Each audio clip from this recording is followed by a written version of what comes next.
તો મંગલાચરણ આપણે ચાલુ કરીએ, બધા હાથ જોડીને.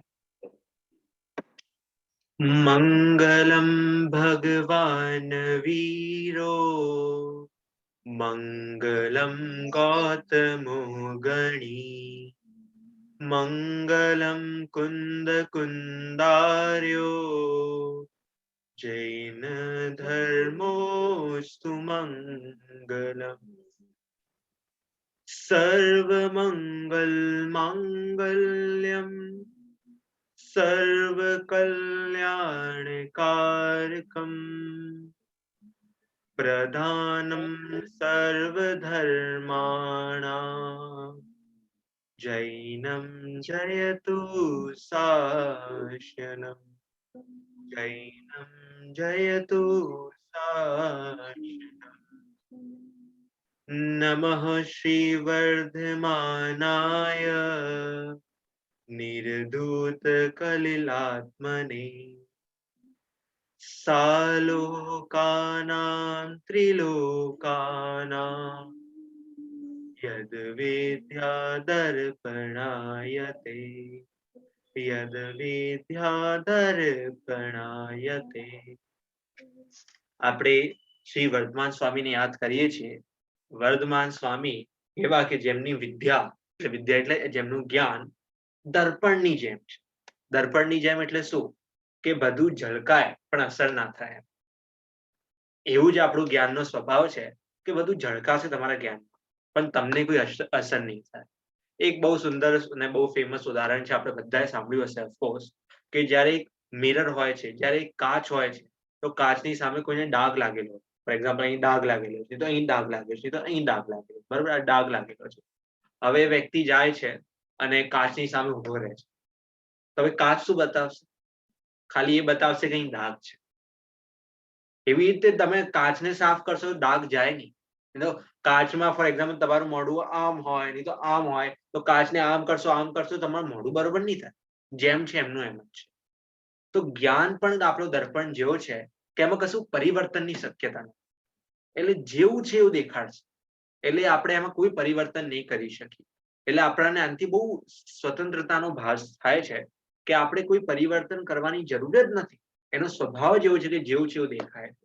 તો પછી આપણે કશાય કેમ કરીએ કોઈને બદલવા માટે, કોઈને પરિવર્તન, કોઈમાં બદલાવ લાવવા માટે, નહીં તો પેલો હાવ છે આને ચેન્જ થઈ જવું જોઈએ, આ વસ્તુ આવી થઈ જવી જોઈએ, કેમ કરવું? જ્ઞાન માત્ર દર્પણ રૂપનું કામ કરશે. તમે એને બદલવાનું કરશો તો રાગ દ્વેષ કશાયો એ બંધાશે, ના કે છૂટશે. તો આ મંગલાચરણનો બી ખૂબ સુંદર અર્થ છે, એ ક્યારે આપણે ક્લાસમાં લઈશું. હમણાં આપણે આગળ વધીએ અને આપણી વાત ચાલુ કરીએ નાટ્યશાળો. બરોબર? ઓલરેડી આપણે જોઈ ચૂક્યા હતા લાસ્ટ બધી ક્લાસોમાં. શું જોયા હતા? કે સૌથી પહેલા એન્ટ્રીમાં જોયું હતું કે આ જે સમવર્ષણ છે કેટલું ઊંચું છે. તો બધાને સીધું લાગે કે ભાઈ 5000 ધનુષ ઊંચું છે, 1 લાખ ઊંચું છે. ના, માત્ર એક હાથ. તમારો એક હાથ ઊંચું જ છે. અને પછી એનો બેઝ છે 5000. અને પછી અલગ અલગ સ્ટેપ વાઇઝ આપણે જોયું હતું કે ભગવાન ક્યાં વિરાજમાન. અને એના પછી આપણી એન્ટ્રી પોઈન્ટ આપણે જોયો હતો કે આપણી એન્ટ્રી કેવી રીતે થશે? તો દેવોની, તિર્યંચોની, મનુષ્યોની અને નારકીઓની થશે. નારકીઓની એન્ટ્રી સમવર્ષણ. ચંદુલાલભાઈ, મનુષ્ય જાય, તિર્યન જાય, દેવ જાય, તો નારકી પણ જાય કે ના જાય? ના જાય. તરતથી થોડી નારકી ઉપર આવશે ચંદુલાલભાઈ, એ તો ના જ આવે. એને ઓલરેડી એટલું પાપ કર્યું છે કે એ સમવર્ષણનો લાભ નહીં લઈ શકે. બરોબર? તો એનું ક્ષેત્ર પરાવર્તન આપણે નહીં કરાવીએ કે સીધો ઉપર આવીને મધ્યલોકમાં આવીને સમવર્ષણમાં જતો રહે, એવું નહીં થાય. એટલે તિર્યંચ, મનુષ્ય અને દેવગતિ, આ ત્રણ ગતિના જીવો જ સમવર્ષણમાં જાય. બરોબર? આ યાદ રાખશો. એટલે મેં તો એમને વાતમાં પૂછ્યું, પણ લાગ્યું કે એક બે તો માને છે કે ના, નારકીઓને પણ મોકલશું. ના, નારકી નહીં જાય ત્યાં. બરાબર? ચલો હવે આપણે આગળ વધીએ. તો આટલું આપણે જોયું હતું અને પછી આપણે એન્ટ્રી મારી. તો એન્ટ્રી મારે તો સૌથી પહેલા શું આવે? એટલે 20,000 જે આપણે જે સ્ટેપ હતા, જે પગથિયા હતા, એ સોનાના બનેલા છે. એ બધાને ખબર છે, આપણે વાત પણ કરી હતી. અને કેટલા હાઈટના છે? 1-1 હાથના છે. બરોબર? અને પછી અંદર એન્ટ્રી મારીએ તો સૌથી પહેલા દ્વાર. એને કહેવામાં આવે છે ગોપુર દ્વાર. જેમ કે આપણે મંદિરમાં એન્ટ્રીમાં જે દ્વાર આવે ને, દેખો આખું મંદિરનું જે રચનાક્રમ કરવામાં આવ્યું છે એ ફૂલ ટુ ફૂલ સમવર્ષણની કોપી રૂપમાં કરવામાં આવ્યું છે. તો આપણે જે દ્વારમાં એન્ટ્રી મારીએ તો મંદિરમાં બહાર એક દ્વાર આવે. એવી રીતે આના સમાવેશનમાં બી 4 સાઈડ એક એક દ્વાર હોય. એ દ્વારને કહેવાય ગોપુર દ્વાર. એ પણ આપણે જોયું હતું. અને ગોપુર દ્વારના ઉપર શું લાગેલું હોય? બોલો, શું લાગ્યું હોય ઉપર? યાદ છે કોઈ? તોરણ. તોરણ. કમલાક્ષી બેને સરસ પકડ્યું છે કે ભાઈ ઉપર તોરણ લાગ્યું હોય. એટલે તોરણનું લાગવાનું કારણ શું છે કે ભાઈ, અને કેટલા તોરણ છે યાદ છે કોઈને? કેટલા હતા તોરણ? આપણે એ પણ જોયા. 3 તોરણ. ના, 100 તોરણો. એક જગ્યાએ 100 તોરણની સંખ્યા આપણે લઈશું. તો 100 તોરણો એટલે આપણે મંદિરમાં તોરણ કેમ લગાવવામાં આવે છે? એક શુભ પ્રતીક છે, મંગલ પ્રતીક રૂપમાં છે. અને તોરણનું બી બહુ ડિટેલિંગ વર્ણન છે, તો આપણે એમાં નહીં જઈએ. અને પછી આપણે જોયું હતું, બીજું પણ વસ્તુ જોઈ હતી. શું જોઈ હતી? અસ્તમંગલ દ્રવ્ય, કે ત્યાં અસ્તમંગલ દ્રવ્યો પણ હોય છે. અને સાથેની સાથે નવનિધિ, નવનિધિની પણ ખૂબ સુંદર ચર્ચા કરી હતી. અને નવનિધિનો એક સરસ પોઈન્ટ પણ આવ્યો છે કે મારા અંકલે કીધું નવનિધિથી આપણે નવલબ્ધિ સુધી બી કનેક્ટિવિટી કરી શકીએ. કે નવનિધિનો આપણે નવનિધિનો આપણે નવનિધિ એટલે બધા આપણે જોઈ હતી, વાત કરી હતી. તમને યાદ ના હોય તો એકવાર શેર કરી દઉં, મે બી એ સારો આમાં બંધ કરવું પડશે, એક સેકન્ડ મારે. નવનિધિમાં આપણે જોયું હતું કે અલગ અલગ નિધિઓ હોય છે. હું કહી દઉં તમને ઓરલી. અલગ અલગ નિધિઓ છે. એક નિધિ તમને વસ્ત્ર મળશે, એકથી તમને આભૂષણ, એકથી તમને આપણે જે અસ્ત્ર શસ્ત્ર, એકથી કપડા, એકથી તમારે મહેલો મળશે. એ રીતે અલગ અલગ નિધિઓથી અલગ અલગ મળતું હતું. પણ તીર્થંકર પણ એને કિંમત નથી આપતા. એ નવનિધિઓ ક્યાં આવીને પડી છે? એ નવનિધિ આપણે જોઈએ, હા, તરછવાઈને બહાર ગેટની બહાર, ગોકુળ દ્વારની બહાર પડેલી છે. કેમ? કારણ કે ભગવાન પણ આની કિંમત નથી સમજતા. ભગવાન આને કહે છે પૂતગલ છે, એટલે એની કિંમત જ નથી. આપણે કે ભગવાન કિંમત નથી સમજતા, એ વસ્તુ બહુ ઓડ વે માં કહેવામાં આવી હતી મારા મોઢેથી. પણ ભગવાન કિંમત સાચી સમજે છે એટલે એ બહાર છે. બરોબર? કે ભગવાન સાચી કિંમત સમજે છે કે આ તો પૂતગલનું છે, આની કિંમત નથી. કિંમત છે તો આત્મા, એટલે એ અંદર વિતરાગતાની સાથે બેઠા ના આગળ છે. બરોબર? હવે આપણે આગળ જઈએ. આ બધી ખૂબ સુંદર ચર્ચા થઈ ગઈ હતી. હવે આપણે આગળ વધીએ છીએ નાટ્યશાળાની. કે હવે એન્ટ્રી મારશો તો ત્યાં તમને બધા આજના ટાઈમમાં કોઈ થિયેટરો, બધાને થિયેટરના શોખ છે. લોકો કે હમણાં થિયેટરો આવ્યા છે નવા નવા. પણ ના, સમાવેશનમાં થિયેટર બહુ જૂનું છે. ઇનોવેશન કરવામાં આવ્યું છે. કે આપણે તો આદિનાથ ભગવાન થિયેટરો હતા. ભલે હવે એને તમે દેખો થિયેટર નાખી નાટ્યશાળા કહો, તો એ નાટ્યશાળા. તો નાટ્યશાળા એટલે શું? ડ્રામેટિક થિયેટર, એટલે જે નાટક કરવામાં આવે, પરફોર્મન્સ આપવામાં આવે. તો આ બધી કળા પણ બહુ જૂની છે. આપણે કઈ નવી નવી કળા છે એવું બધું નથી. આપણે હિન્દુસ્તાનમાં, ભારતમાં બહુ જૂની કળા છે. અને આનો સમય પણ કોઈ ચાહે તો કરી શકે. પણ આપણો મુદ્દો એ નથી. આપણે વાત કરીએ છીએ નાટ્યશાળા. તો જેવી તમે ગોકુળ દ્વારમાં એન્ટ્રી મારો તો નાટ્યશાળા, અને નાટ્યશાળામાં શું થાય? બહુ જાતિ. નાટ્યશાળામાં શું થતું હશે હેતલબેન? સાંભળો છો તમે? હા. શું થતું હશે? નાટક થતા હશે. નાટક. પ્રીતિબેન પણ જોડાયા છે આપણી સાથે. નાટકના બહુ સુંદર સંજીવજીભાઈ સાહેબ બતાવે છે. મતલબ મેં એમનો મોઢેથી સાંભળ્યા. નાટકના બે અર્થ. નાટકના બે અર્થ. શું અર્થ છે? નાટક. બે વર્ડ છે ને, નાટક. જે ટકે ના, એને નાટક. આ જે સંસાર છે કેવું છે? આખું નાટક છે. એ ટકતું નથી. એ વાર વાર બદલતું જ રહે. એટલે નાટકમાં જોશો ટકે નહીં. જે છે એક પછી બીજું, બીજા પછી ત્રીજું, ત્રીજા પછી ચોથું. સીનો બદલ થશે. અને એ અટક્યા વગર, એટલે એ છે ને ટકે નહીં. એટલે એનું પરમેનન્ટ નથી, પર્યાયની જેમ બદલતું રહે છે. એવી રીતે સંસારની, તો આપણે કહીએ પૂતગલની પર્યાયો, એ બદલતી રહેશે એક જીવીની. અને એનો બીજો શું અર્થ છે? ન અટક. ન અટક. એમાં અટક ના તું. આ નાટકો જોઈને અટકી ના જાવ. જીવ શું કરે છે? એ નાટકને વાસ્તવિક માનીને અટકી જાય છે. ચંદુલાલભાઈ, ખબર નહીં તમારા જેવું તો નહીં થતું હોય, પણ ક્યારેક ક્યારેક મને પણ એવું થઈ જાય. પિક્ચર ક્યારે જોતો હોઉં છું પહેલા, એ તો ક્યારે જોતો હોય ને, તો મતલબ કોઈ કશું બી શો જોતો હોઉં છું, તો બહુ કનેક્ટિવિટી થઈ જાય. આમ ફોર એક્ઝામ્પલ કોઈ સિરિયલ કોઈ જોતું હોય, મતલબ મેં બહુ લોકોને જોયા, એટલું કનેક્ટિવિટી થઈ જાય ને કે એ પેલા રોવે ને અંદર, તો આ રોવે. પેલો હશે તો આપણે બી હશે. ઉદાહરણ આપું તો તારક મહેતા. તારક મહેતા બહુ પોપ્યુલર પણ છે, બહુ જૂનો પણ છે. તેમાં કેવું, પેલા લોકો હશે તો આપણને ખુશી થાય, પેલો દુઃખી થાય તો આપણે પણ દુઃખી થાય. તો ત્યાં આપણે સમજવાનું છે ન અટક, આ બધી પર્યાયોમાં અટક નહીં.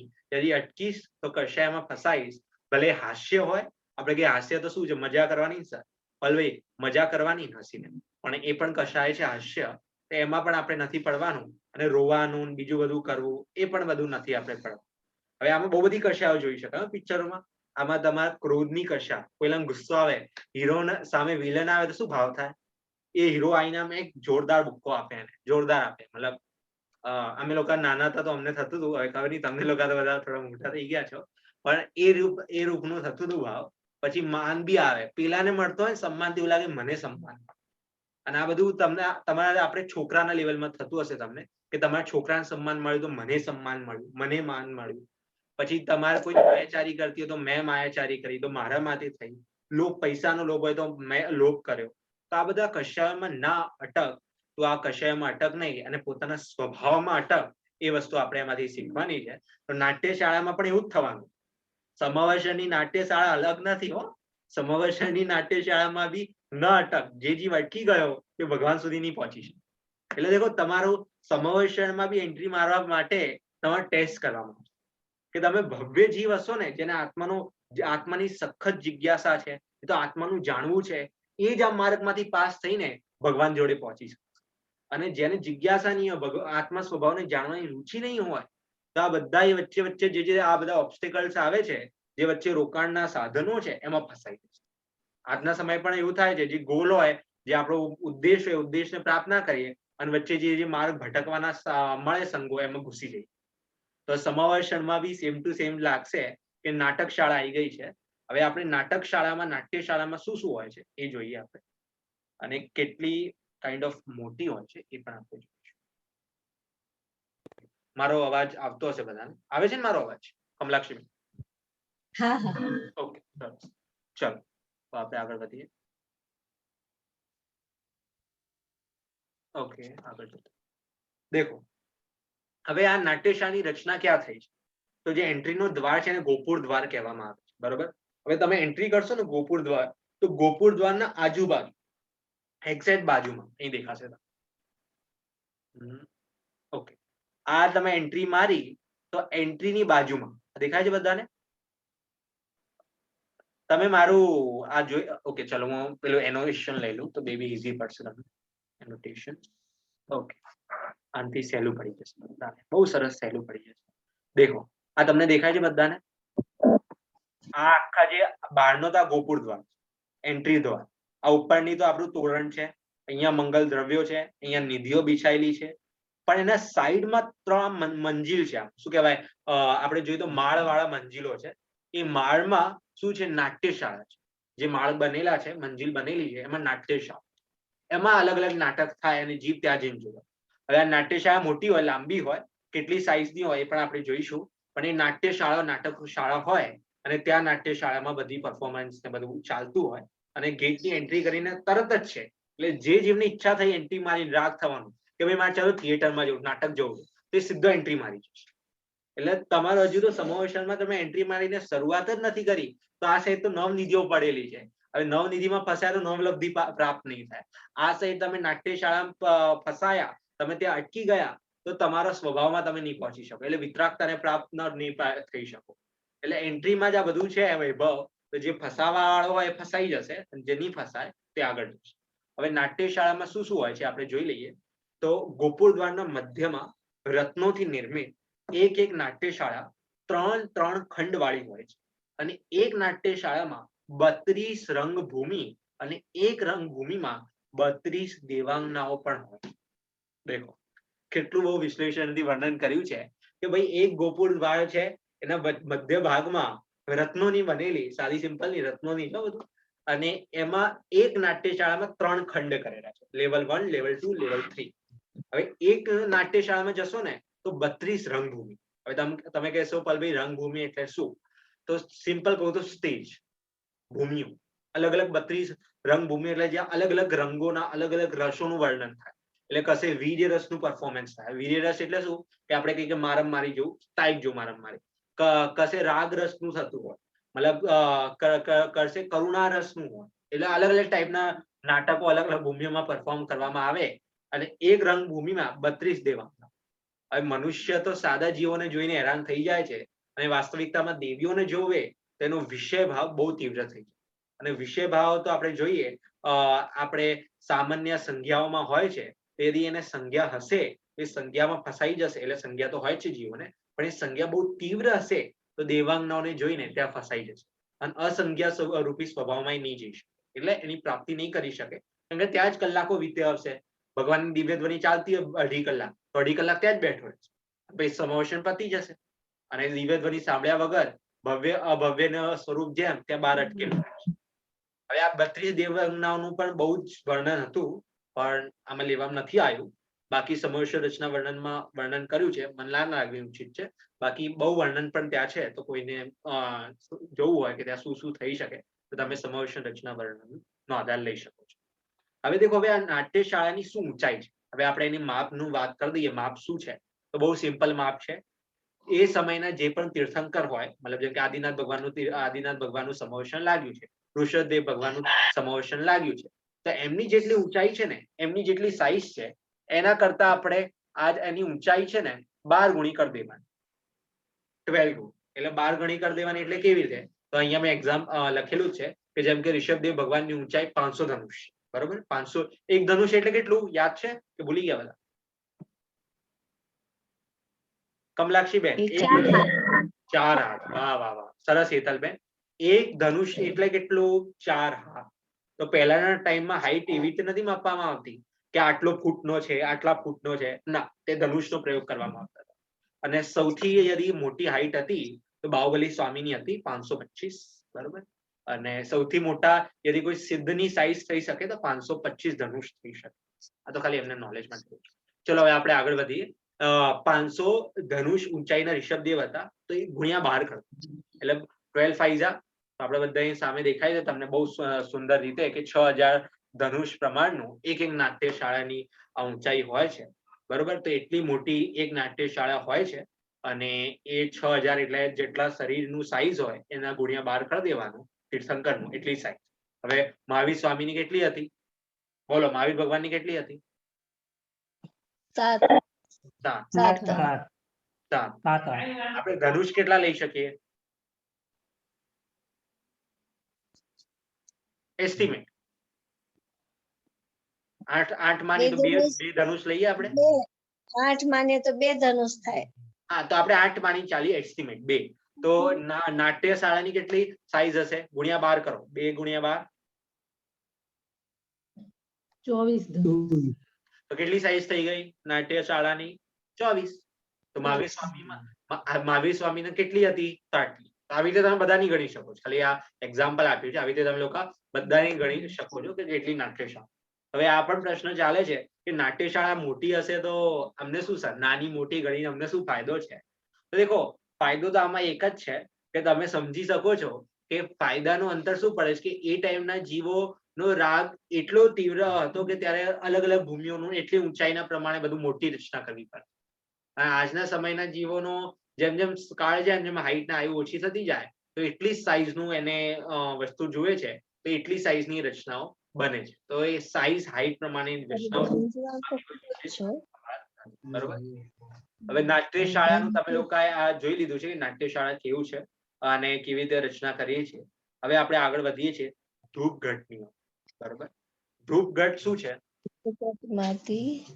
હવે એ તમને જોઈએ હવે આ વસ્તુ થોડી મે બી તમને ઓડ લાગશે પણ વાસ્તવિકતામાં હોય છે ધૂપઘટ એટલે શું તો તમે લોકોએ જોયું હશે કે દિગંબર જૈન મંદિરમાં તો મેં ઓછું જોયું છે પણ બાકી હિન્દુ મંદિર શ્વેતાંબરમાં તમે જશો ને શ્વેતાંબર મંદિર તો હિન્દુ મંદિરો બાકી બધા મંદિરો એમાં શું હોય કે ધૂપઘટ હોય એમાં આપણે કહીએ અગરબત્તી સિમ્પલ ભાષામાં કહું તો અગરબત્તીનો પ્રયોગ ઘરે પણ કરવામાં આવે છે બહાર પણ બધે કરવામાં આવે છે કેમ અંદર એક સુગંધ નીકળે છે હવે આ કોન્સેપ્ટ પણ ક્યાંથી લેવામાં આવ્યો છે તો સમોવર્ષણમાં તો સીધો પ્રશ્ન હશે કે પલભી અમારા મંદિરોમાં તો નથી ત્યાં આ મંદિરમાં તો નથી આ મંદિરમાં કેમ નથી કેમ કે આજના ટાઈમની જે અગરબત્તીઓ યુઝ થાય છે એમાં અગ્નિકાયક જીવોની હિંસા થાય છે અને એના આધારથી બહુ બધા જીવોની હિંસા સંભવ છે પણ ત્યાં જે સમવર્ષણમાં પ્રયોગ કરવામાં આવે છે ને એ અકર્તવ્ય એટલે એનાથી કોઈ જીવની હિંસા ના બરોબર તો એટલે આપણે આપણું સામાન્ય જ્ઞાન કહું નહીં તો કોમન સેન્સ યુઝ કરીને જીવની હિંસા ના થાય ને હિંસાનો માર્ગ છે એટલે પછી બહુ બધી જગ્યાએ ધૂપઘટનો પ્રયોગ નથી કરવો. બરોબર? એટલે આ જે પ્રશ્ન હોય નીકાળી દેશો. તો ધૂપઘટ કેના માટે હોય છે? તો સમોવર્ષણમાં બી ધૂપઘટ હોય. કેમ? કે સમોવર્ષણમાં જાઓ તો તમને એક અલગથી જ અહેસાસ થાય, એક અલગથી જ તમને ફિલિંગ આવે. જેમ કે ઉદાહરણ આપું, કોઈ પર્વતોની ઉપર જાઓ પછી કેવું આમ લાગે, ઠંડી ઠંડી હવા ચાલે છે, ઓહો મસ્ત એટમોસ્ફિયર છે, ક્યારે ઘરની બહાર પણ એવું લાગે, ધાબે પણ એવું લાગે. તો સમોવર્ષણમાં કોઈ જીવ જાય તો એને વાસ ના મારે, એને એવું લાગે ગજબ જ વસ્તુ ચાલે છે. એટલે મંદિરમાં જ્યાં જાઓ તો એક ચંદનની સુગંધ ફેલાય. બંધ કરવું તો જશે. તમને છે ને એક ચંદનની એકદમ સ્મેલ, સુગંધ એક આખા મંદિરમાં તમને અહેસાસ થતી હોય. તો આવી રીતે સમોવર્ષણમાં અલગ અલગ રૂપની તમને સુગંધની અહેસાસ થાય. એ કેના કારણે થાય? કે ત્યાં ધૂપઘટ. બરોબર? હવે તમે કહો ભાઈ ધૂપઘટ ક્યાં હોય? તો એ તમને આમાં બતાવી દઉં છું, શેર કરીને સ્ક્રીનમાં. એ પણ આપણે આમાં વર્ણન લઈએ છીએ, કેમ કે આ એન્ટ્રીમાં જ બધું સ્ટાર્ટ થશે એટલે. ઓકે, સો ધૂપઘટમાંથી વર્ષા ઋતુનો મેઘની સમાન ધૂપ વાયુનો વેશ ધારણ કરીને ચારે દિશાઓમાં સુગંધ ફેલાવે છે. બરાબર?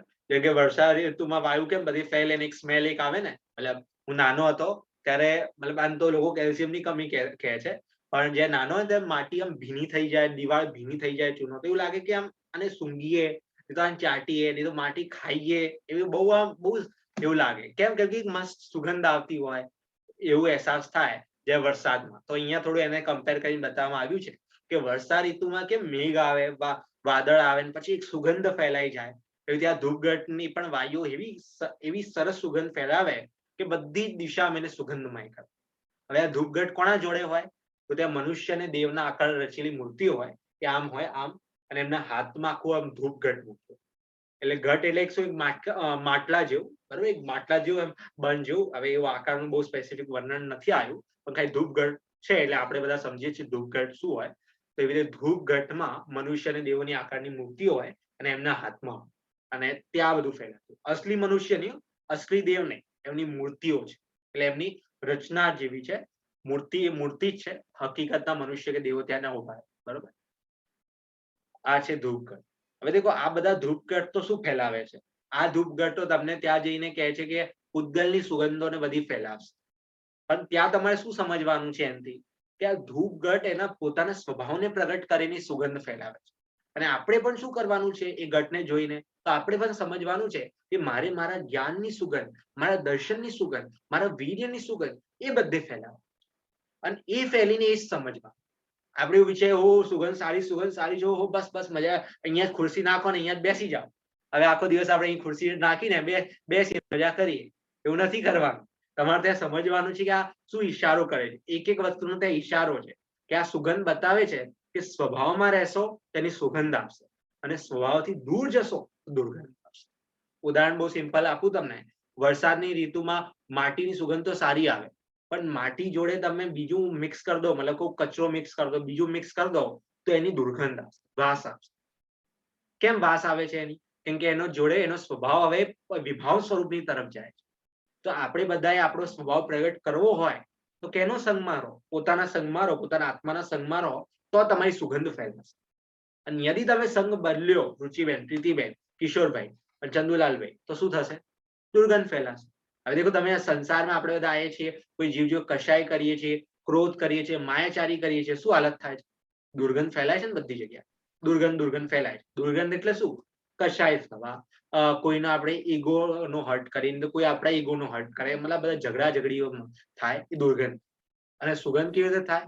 આ સાધુ મહારાજ, મુનિ ભગવાન તો એકાંત સ્થાન પર જતા રહે અને એ સુગંધનો અહેસાસ કરે, પોતાના સ્વભાવનો અહેસાસ કરે, એટલો અતિ ઇન્દ્રિય આનંદનું વેદન થાય. અને આપણે એક સ્ટોરી પણ લીધી હતી નેક્સ્ટ જૂની ક્લાસમાં, તમને બધાને યાદ હોય તો.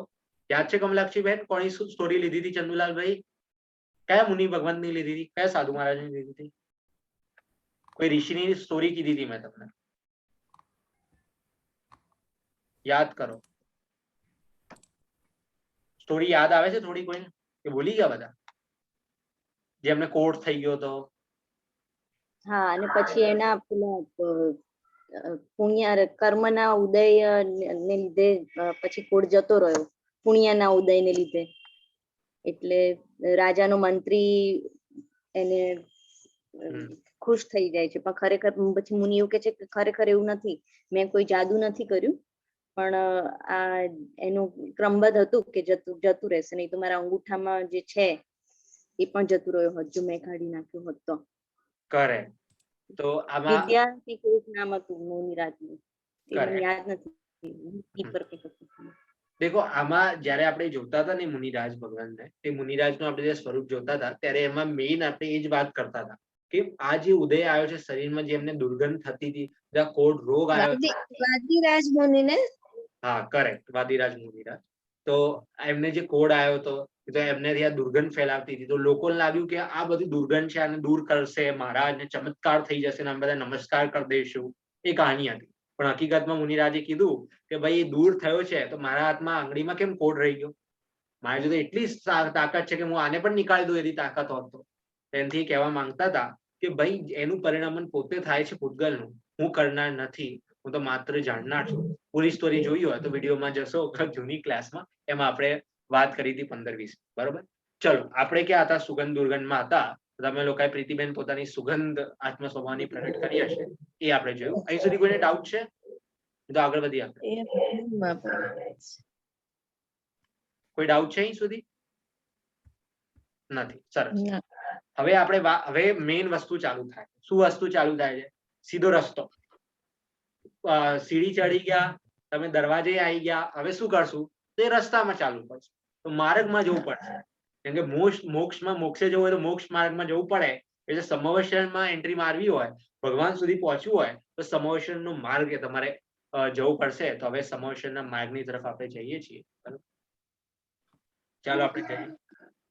હવે સમવસરના માર્ગને શું કહેવાય છે એ આપણે જોઈએ તો એને કહેવાય છે મહાવિધિ. શું કહેવાય છે? માર્ગને મહાવિધિ. તો મહાવિધિ કરેક્ટ, માર્ગને વિધિ કહેવાય છે, અને માર્ગ મોટો હોય તો તેને મહાવિધિ કહેવાય છે. એટલે સિમ્પલ છે. રસ્તાને શું કહેવાય? તો રસ્તાનું આમ કઈ પર્યાયવાચી છે, માર્ગનું પર્યાયવાચી છે. અને માર્ગ મોટો હોય તો મહા, અને રસ્તો છે માર્ગ છે તો વિધિ કહેવામાં આવે છે. હવે આ માર્ગનું શું છે, આ થોડું આપણે પેલું ટેકનિકલ છે તો એ આપણે જોઈશું. અને ટેકનિકલ કરતા પણ ફંડામેન્ટલ બી બધી વસ્તુઓ છે આમાં, એ પણ આપણે આની સાથે સાથે જોઈશું. એ દેખો માર્ગ છે, એક માર્ગ જે રસ્તો હોય, તો રસ્તોને શું હોય કે રસ્તો તમને ક્યાં સુધી લઈ જશે? પહેલો પ્રશ્ન ઉભો થાય કે પલબી આ રસ્તા પર અમે આયા તો રસ્તો અમને ક્યાં લઈ જશે, ક્યાં સુધી અમને પહોંચાડશે? તો આ રસ્તો એવો છે મહાવિધિ કે સીધો તમને ગંધકુટીમાં પહોંચાડશે. હવે સીધો એક પ્રશ્ન જાગી ગયો કે ગંધકુટી શું છે? ગંધકુટી સુધી પહોંચાડશે. ગંધકુટી એ આપણે પછી આગળ વાંચશું, પણ સિમ્પલ ભાષામાં કહું તો ગંધકુટી એ કુટી છે જેના ઉપર ભગવાન વિરાજમાન છે, બરોબર. તો એ આપણે આગળ જોઈશું. પણ તમે વિચાર લો કે આ માર્ગ સીધો તમને ભગવાન જોડે લઈ જાય છે. હવે માર્ગનો ભાઈ પ્રશ્ન ઉભો થાય છે કે માર્ગ કેટલો લાંબો છે, કેટલો વિસ્તાર વાળો છે? તો દેખો માર્ગનો વિસ્તાર ક્રમ કેવો છે કે પહેલા તો ફેલાયેલો છે, પછી નજીક નજીક નજીક નજીક નજીક જતા એ સાંકડો થતો જાય છે. જેવી તમે એન્ટ્રી મારશો તો એ 1 યોજન પ્રમાણ છે, અને અંતમાં જશો ધીમે ધીમે ધીમે ધીમે ધીમે તો 1 કોષ પ્રમાણ છે, બરોબર. યોજન અને કોષનું આપણે બધું પહેલા કવર કરી ચૂક્યા છીએ, તો વિશેષ જાણવું હોય તો ત્યારથી જાણશું. બાકી સિમ્પલ ભાષામાં આપણે કોષ ને યોજનનો પ્રયોગ કરીએ છીએ નોર્મલ ભાષામાં, બરોબર.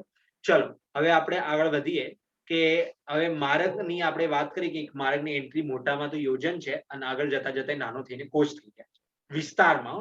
અને એની લંબાઈ કેટલી છે? તો લંબાઈ છે 23 કોષ પ્રમાણ. એ માર્ગ 23 કોષ લાંબો છે. અને માર્ગ છે તો કેવું છે? હવે આપણે લાગે માર્ગ એટલે સીધો માર્ગ, ના. માર્ગની બંને સાઈડ દિવાળ મૂકેલું છે, લાંબી દિવાળ, એકદમ લાંબી લાંબી દિવાળ, કે ભાઈ જીવ તું રસ્તો ના ભટકશે, તો સીધો સીધો ભગવાનના સમવસરમાં તું ભગવાનની ગંધકુટીમાં જઈને ભગવાનનો ઉપદેશ સાંભળશે. એના માટે બંને દિવાળ સીધી કરી, એટલે એકદમ સીધી રાખી. એ તમે લોકો જોશો, હું તમને કહું, જે ઘોડા હોય ને, ઘોડા, આ બધા ઘોડા જોયા હશે, એ તો ઘોડા ગાડી જોઈ હશે, એમાં એને માથે તો કેવું પહેરાવે? આમ પહેરાવે, આમ. એટલે ઘોડો શું ખાલી સીધો જ જોવો, એક આ માથે કવર જેવું પહેરાવે, આપણે કહીએ ટોપી જેવું, અને ટોપીમાં આમ હોય. અને એ શું કરે? એનાથી કહે છે ઘોડો સીધો જ જોવે, એની નજર ના આમ ભટકે ના આમ ભટકે, એ સીધે સીધું જોવે, બીજે કશે ના. તો એવી રીતે આ જીવ પણ પોતાના કલ્યાણ માટે તત્વજ્ઞાનને સમજે અને વસ્તુ સ્વરૂપને સમજે એને માર્ગ સમજવા માટે બંને સાઈડ દિવાળો મૂકે છે. એટલે આ માર્ગ છે અને દિવાળ છે. તો એ પ્રશ્ન ઉભો થશે કે દિવાળ બનાવી છે ને માર્ગ છે તો બાકી કશે જવાનું જ નહીં, આજુબાજુ એન્ટ્રી નહીં મારવાની. તો ટેન્શન ના કરો, ત્યાં પણ દ્વારો મૂકેલા છે. તમારે કયામાં જવું છે? તમારે નાટ્યશાળામાં જવું છે, તમારે પર્વતો જોવા છે, તમારે મહેલ જવું છે, એ બધાના પણ મોટા મોટા દ્વારો મૂકેલા છે. એ બધાને બી ગોકુળ દ્વારનું નામ કહેવાશે. તો એવા દ્વારો મૂકેલા છે. એ દ્વારમાં તમે જશો તો તમે એમાં ઘૂસી જશો, અને દ્વારમાં ના ગયા તો સીધે જશો. એ દ્વારનું આગળ આવશે, એ આપણે જોઈશું. બરોબર? તો એ આજુબાજુની જે દિવાળ હોય છે, દિવાલ શાની બનેલી હોય છે? એ સ્ફટિક મણીની. હવે એક બીજો બી પ્રશ્ન ઉભો થઈ જશે, સ્ફટિક મણી એટલે શું? તો સ્ફટિક મણીની મૂર્તિઓ બહુ પ્રચલિત છે. સ્ફટિક મણી એટલે શું? એવો પથ્થર જેના ઉપર તમે જેવો રંગ મૂકો ને, જેવો લાઈટ પાડો ને, એવા રંગનો એ પથ્થર થઈ. જેમ કે એક પથ્થર છે એકદમ વ્હાઈટ, મતલબ એ વ્હાઈટ જ જેવો હોય, એનો કલર ના હોય. એમાં હું લાલ લાઈટ મારું તો આખી મૂર્તિ લાલ થઈ, ચંદુલાલ. તમે એને વ્હાઈટ મારશો તો આખી વ્હાઈટ તો વ્હાઈટ જ છે, અને તમે ગ્રે મારશો તો ગ્રે થઈ જશે, યલો મારો તો યલો થઈ જશે, પિંક મારો તો પિંક થઈ જશે. આપણે ઇન્દોરમાં ધાઈદ્વીપ બને છે, ત્યાં બહુ મોટી, સૌથી મોટી સ્ફટિક મણીની પ્રતિમા વિરાજમાન કરવાના છે. તો ત્યારે તમે લોકો એનો લાભ લઈ શકો છો. જે પંચકલ્યાણક આવશે ધાઈદ્વીપમાં, ત્યાં તમને મોટી સ્ફટિક મણીની મૂર્તિ મળી જશે કે જે પ્રકાશથી કામ થાય. બાકી અજમેરમાં મને જોવા મળી છે, અજમેરમાં ને ઇન્દોરમાં, ત્યાં પણ બંને મોટી મોટી પ્રતિમાઓ છે, જે કહેવામાં આવે છે સૌથી મોટી પ્રતિમા છે. બરોબર? વિશ્વમાં મણીની, એવું કહેવામાં આવે છે. ચલો હવે આપણે આગળ વધીએ. તો આ દિવાળો એવી હોય કે લોકો સામે અટકી ના જાય, લોકોનું માથું ના ભટકાય. કેમ કે એવી દિવાળ છે કે જ્યાં પ્રકાશથી છે, અને તમને દિવાળનો અહેસાસ પણ નહીં થાય આજુબાજુ દિવાળ છે. પથ્થરની દિવાળ નથી કે અહીં પેલું અહીં પેલું, ના, એકદમ ખાલી જ લાગશે. બરોબર? હવે આ માર્ગ કેટલો લાંબો છે તો આપણે જોઈશું 23 કોષ પ્રમાણનો છે, અને બંને સાઈડ દિવાલ છે. એટલે આપણે પોતાની મર્યાદામાં રહીએ, મર્યાદાની બહાર ના જઈએ. મર્યાદાનો અર્થ આપણે ખૂબ સુંદર કહી શકીએ છીએ કે સ્વભાવની મર્યાદામાં રહીએ, સ્વભાવની મર્યાદાની બહાર નહીં જઈએ. હવે આ રસ્તે જઈશું તો વચ્ચે 9 ગોપુર દ્વાર આવશે. કેટલા આવશે દ્વાર? 1 2 3 નહીં, 4 નહીં, 9 દ્વારો આવશે ગોપુર દ્વાર. 1 2 3 4 5 6 7 8 9. એક દિશામાં 9, એ રીતે ચારે દિશામાં 9 9 9 9, 9 into 4 36, 36. બરોબર? હવે એક દ્વાર પર આપણે 9 નિધિ અષ્ટમંગલ દ્રવ્યની વાત થઈ હતી. હવે કેટલી સંખ્યામાં હોય છે તેની સંખ્યા આપણે જોઈ હતી કે આપણે 4 કોર્નર પર મૂકી દીધી, પણ ટોટલ કેટલી સંખ્યા છે તો એ વાત કરવામાં આવી કે એક ગોપુર દ્વાર પર 108 ની સંખ્યામાં 108 ની સંખ્યામાં નવનિધિ અને અષ્ટમંગલ દ્રવ્ય ગોપુર દ્વાર પર. હવે એક સીધો પ્રશ્ન એ પણ ઉભો થાય છે કે બધી જગ્યાએ 108 જ કેમ? 108 જ કેમ લેવામાં આવે છે? તો આના બહુ બધા કારણ છે. એટલે હમણાં ક્લાસમાં હું લેતો નથી, પણ આપણે રાખશું આના પછીની કોઈ પણ ક્લાસ, કે બધી જગ્યાએ 108 ભગવાન, 1008, આ બધી જગ્યાએ મુનિ ભગવાન, તો બધી જગ્યાએ 108 કેમ પ્રચલિત છે? તો 108 કેમ, એના માટેની પણ આપણે થોડી અડધો કલાક જેવી ક્લાસ લેવી પડશે. ના, એમાં બહુ બધા ચરણાનિયોગથી અલગ અર્થ નીકળશે, ચરણાનિયોગથી અલગ, પછી દ્રવ્યાનિયોગથી અલગ, બધા નિયોગના અલગ અલગ કમસે કમ 25 30 108 ના અર્થ નીકાળેલા છે. એ 25 30 અર્થ દેખીને, અને અધ્યાત્મનો બહુ ખૂબ સુંદર અર્થો છે કે કશાયોને કેમ દૂર કરવા, એનું ચિંતવન કરવું. હવે આપણે શું વિચારીએ, માળા લીધી ને 108 ઠપ ઠપ ઠપ ઠપ ઠપ કરી દીધી. ના, એક એક માળા પર એક એક ચિંતવન છે, પ્રેક્ટિકલ ચિંતવન કરવાનું છે. કયાનું ચિંતવન કરવાનું છે તો એ આપણે ત્યાં જોઈશું. યદિ આ ક્લાસ હમણાં ફિનિશ થઈ જશે તો બીજી હું એક રેકોર્ડિંગ શેર, મતલબ એક લિંક શેર કરીશ ગ્રુપમાં, તો પાછા એમાં જોઈન થઈ જશે. ચલો હવે આપણે આગળ વધીએ. અને 108 માં એક દ્વાર પર છે. બરોબર? અને આવી રીતે કેટલા દ્વાર છે? 9 દ્વાર છે. બરોબર? 1 2 3 4 5 6 7 8 9, 9 દ્વાર છે ને એક દિશામાં, 9 ગોપુર દ્વાર. તો એક પર 108, તો 108 ગુણ્યા 9 કરી દીધું છે સિમ્પલ, તો 972, 972 આપણે કહીએ તો એટલા અષ્ટમંગલ દ્રવ્ય છે, અને એટલી નવનિધિઓ છે એક સાઈડ. બરોબર? તો ચારો દિશામાં કેટલા થશે? કોઈ મને કહેશે? એક દિશામાં 972 છે, 900 72 છે, 972 છે. હું વિચારતો રહ્યા શું કહેવાય ગુજરાતીમાં. 972. તો એક દિશામાં 972 છે, તો ચારો દિશામાં કેટલા થયા? 972 ગુણ્યા 4 કરો, બોલો ફટાફટ. રાહ જોઉં છું હું તમારો જવાબ. 3888. કરેક્ટ. 3888. 3888. આટલા ટોટલ અષ્ટમંગલ દ્રવ્ય અને આટલા ટોટલ નવનિધિઓ ટોટલ બધા દ્વારોમાં છે entry. બરોબર. તો આટલા અષ્ટમંગલ દ્રવ્ય આટલી નવનિધિઓ હોય છે. બાકી તમે જોશો બધી જગ્યાએ 108 મૂકવામાં આવે છે મંદિરોમાં એન્ટ્રીમાં. એનું કારણ પણ આ છે. 108 કેમ છે? કે સમવર્ષણનો આધાર બનાવે છે. અને એની ટોટલ મૂકવા હોય તો 3888 અષ્ટમંગલ અને અષ્ટનવનિધિઓ 388 નવનિધિઓ મૂકવી. ચલો હવે થોડું આપણે આગળ જઈએ. એની ક્લાસ ફિનિશ થઈ જાય તો તમે લોકો બીજી લિંકમાં જોઈન થઈ જશો, ગ્રુપ પર મોકલીશું. દેખો આ તમને બતાવે છે કે રસ્તો કેવો હશે. તો આ મહાવીધિ મહારસ્તો છે. કેટલા યોજન છે એ બધું લખેલું છે. આજુબાજુ દિવાલ છે સ્ફટિક મણીની. આમ રસ્તો જાય છે, નીચેથી પહોળો છે વિસ્તારમાં અને ઉપર જતા એ પહોળાઈ નાની એ વિસ્તાર ઓછો થતો જાય. હવે થોડું જ બાકી છે આપણી આજની ક્લાસમાં કે કયા દિશામાં કયા દેવો હોય છે. દ્વારપાલ ઉભા હોય છે. તમે બધા મંદિરમાં જોયું છે એન્ટ્રીમાં બધા દ્વારપાલ ઉભા હોય છે. તો આપણે પણ જોયું તો ગોપુર દ્વારની એન્ટ્રીમાં બહાર દ્વારપાળ ઉભા હોય. તો કઈ દિશામાં કયા દ્વારપાળ ઉભા હોય? તો 4 પ્રકારના દેવ છે. તમારે દેવ સમજવા પડશે. આપણે દેવગતિ, મનુષ્ય ગતિ, આ બધી ગતિઓની વાત કરીએ છીએ તો દેવગતિમાં 4 પ્રકારના દેવ. કયા કયા? ભવનવાસી દેવ, વ્યંતર જાતિના દેવ, જ્યોતિષી દેવ અને કલ્પવાસી દેવ. આ પ્રશ્ન ઉભો થાય ભવનવાસી દેવ એટલે શું? તો સિમ્પલ ભાષામાં જે ભવનમાં રહે એ ભવનવાસી દેવ. વ્યંતર જાતિ દેવ એટલે શું? જે મધ્યમ લોકમાં બધી જગ્યાએ હરતા ફરતા રહે દેવ એ વ્યંતર. બરોબર. જ્યોતિષી દેવ એટલે શું? જ્યાં તારા, મણિ